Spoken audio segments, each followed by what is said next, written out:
hello, everyone. This is Joseph, and I'm your host for Scenes from the Corner, the podcast of Cartwright Corner, Urban Homestead. And today, I'd like to talk with us a little bit about 2020. I don't want to go into great detail, but you know what? I would like for us to look back and reflect and look forward to the plan for what 2021 might look like for us in our homestead life and environment. All right.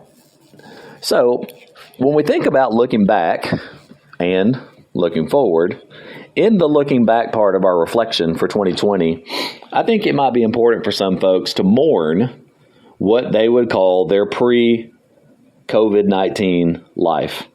You know, January started off with promise. February was going pretty smooth. And then all of a sudden we hear on the news there's what was ultimately called a pandemic. Coronavirus had left China and entered the shores of America in March. And so that began to change a lot of things. Now, I believe that that's part of something bigger.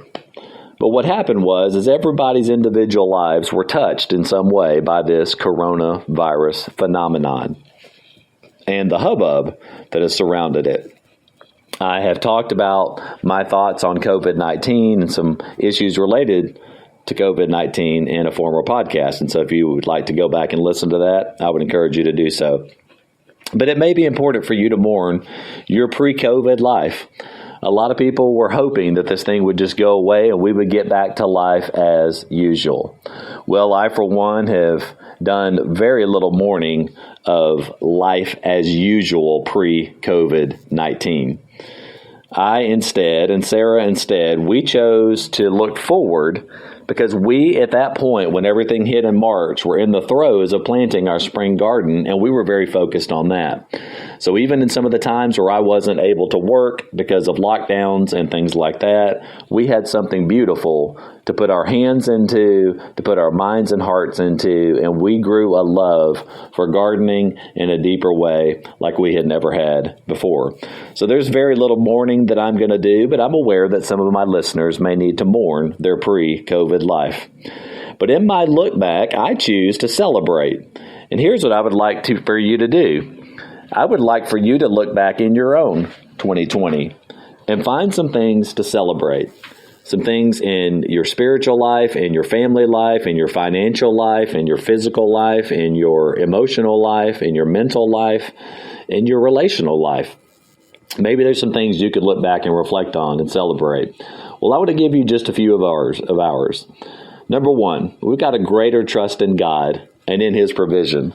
We have seen provision come this year through the craziest of ways. We continue to do the handymanning. That's my main source of income, handyman light remodeling. God has been faithful to provide work for that. We had the surprise of Sarah beginning to bake bread and people wanting to, lo and behold, buy her bread. So we have a nice group of clients that regularly purchase her bread, and that number is increasing. That was a surprise provision. Also in February, I became the chaplain for a construction company, which provides monthly income. What a blessing to be able to be a blessing to that company and to shepherd people there in their hearts, while at the same time having that income. We also have, we produced a little bit of vegetables, but not enough to sell. We did sell to a couple people, but it's not measurable on the Richter scale for impacting the bottom line of our homestead. So, greater trust in God and His provision. That's the first thing we definitely celebrate. He's provided for us. We're not extremely wealthy, and that's not our desire because we are wealthy in other things. One of the things we're wealthy in is the number two thing that we're celebrating is closer family life. This COVID-19 pandemic and the things that have followed because of it have produced for us a closer family life. Now, of course, you have the little, bumps and scrapes along the way of spending more time together where you're less time apart, producing more time together produces bumps and scrapes relationally, right? You kind of get in each other's way some. So it takes a little bit to navigate through how to be together more. But I feel like we've done that fairly well. And so we have a closer family life, and I would say a deeper family life. We have increased in our depth of desire to be together and to do things together. And of course, the garden, getting started in the spring, was a big part of that as we went out together in the garden to work. All right, number 3 thing to celebrate for us, Cartwright Corner coming into its own. Cartwright Corner is just a little over a year old. Really, from conception, design, and implementation, its viewpoint, it's only about a year and 2 months old, something to that effect. And it's really come into its own. Our infrastructure has increased. We started off at the end of 2019, beginning, and we added, in December, actually, we added a compost pile to an existing raised bed that we already had. That was the beginning of Cartwright Corner because it was in the corner of our yard. I said that in a former podcast, the very first podcast I did, if you want to hear more of that story. So in increasing the infrastructure, we've added a chicken coop and run, and we've added a greenhouse, and we've added a whole lot more planting space, primarily raised beds at various places in our backyard and also a little bit in our front yard. We made some leaps forward, and it's been a great year for infrastructure. The second thing of Cartwright Corner coming into its own is we're producing eggs. Our girls finally started laying just about a month ago, something like that. And we've got 3 of our 6 girls right now are producing eggs. And it has been unbelievably wonderful to have fresh eggs from our chicken girls that we love. We produced a bumper crop of vegetables in the cucumbers, the tomatoes, and the squash in particular. We also grew quite a few other things and had some crops of various sorts. We had cowpeas and some other things that came to us this summer.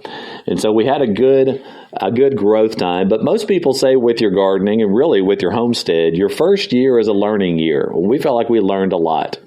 We definitely did a lot of things wrong. A lot of things died. We actually cut back our squash plants and they all died after crazy production. That was a major disappointment. We cut them back to produce them more, and instead we killed them. Don't do that. But we did produce some vegetables, and we learned a lot. So this first year of doing things, we've learned a lot. No doubt have a ton more to learn, but we are loving the journey. So we're producing eggs and we're producing vegetables. Another thing that we're really producing, or what's being produced as part of our homestead, is local relationships. We have new relationships with different people that are producers themselves. We have a new relationship with Elizabeth Anna's Urban Farm over in Fort Worth. That's where we get some of our plant starts. We actually bought a fig tree from them recently, which we have not yet to get in the ground. It's in the greenhouse to go dormant, but hopefully we'll plant it in the spring and start growing a fig tree in our yard and start growing some fruit. We don't have any fruit in our garden at this point. So that's one thing. We also have, we get our meat. We're part of a monthly CSA with Hillbilly Nutrition, and we get some pork and some beef and some lamb products from them. They're down in Waxahachie. They're about 45 minutes away. So it's a way for us to support a local farm and what they do in meat raising. And we're grateful to do that. Their products are absolutely amazing. We love Tracy and Gary. They're just good people. So, yes, we are seeing local relationships build in that sense. But even more importantly, we have the local relationships right around us in our neighborhood and the neighborhoods right around us. We started the group HEB, Urban Homesteaders. If you get online and type in hashtag HEB, Urban Homesteaders, stuff will come up about our group. It's a local group of people in our mid-cities area where we live that we're connecting with, to be able to connect in such a way to where we can get to people that are close to us that we can get to either by walking or by bicycle if it should be needed. So that's kind of our goal of local, really local. And so we've connected and are growing relationships with some people right around us that are close by. That has just been worth its weight in gold. So we celebrate those new relationships of people that are exploring homesteading together, and we're learning and talking together as part of that journey. So that's some celebrations for us. I know you've got some things to celebrate, and I would like for you to write those things down.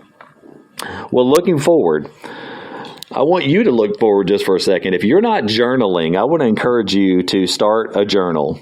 I use a journal called a Moleskine, Moleskine, Moleskine journal. I've been using these for now coming up.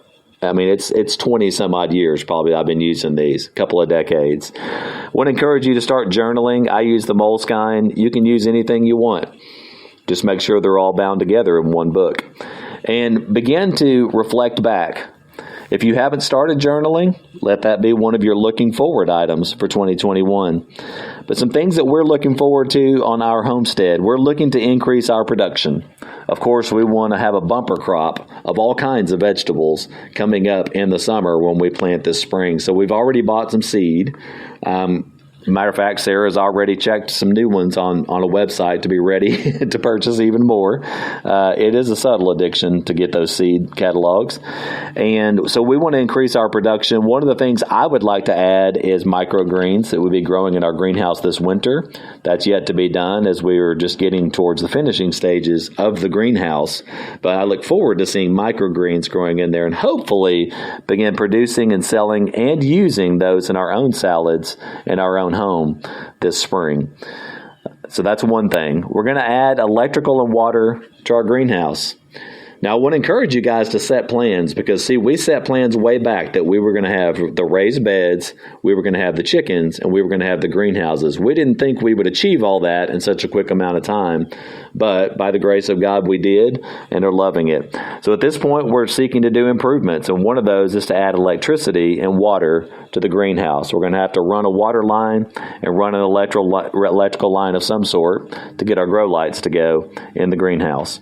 And then lastly, we would like to install some drip watering systems in the garden. Right now, we water everything by hand, and with the size of what we have, that's probably doable. But sometimes we have those busy mornings, where we got to get up early, got to get out of the house early, things like that, and it's harder to actually be able to get out and do the watering we want to do in the morning before the heat of the day. Or even sometimes in the evening, we decide to wait, and the evening gets busy as well if we have a church activity or we're doing something with friends or family, something like that. So again, looking forward, we're also wanting to put a drip watering system. So those are some of the plans that we've got thinking on the landscape of our brains as we're coming into 2021. So here's what I want to do. I want to encourage you to begin to really look forward to 2021, but not until you reflect on 2020. What are the lessons that 2020 has taught you? What are the changes that have come into your life in 2020?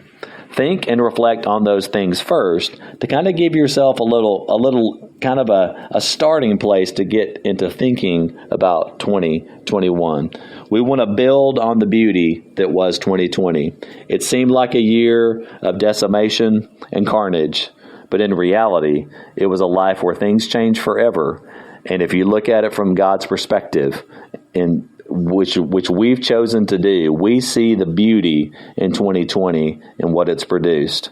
So we're grateful for that. So I want to encourage you, get your journal, start journaling, and let 2021 be a year where that journal is full of so many highlights and good things that when you reflect at the end of 2021, you'll look back and say, surely God's hand was on what we were doing.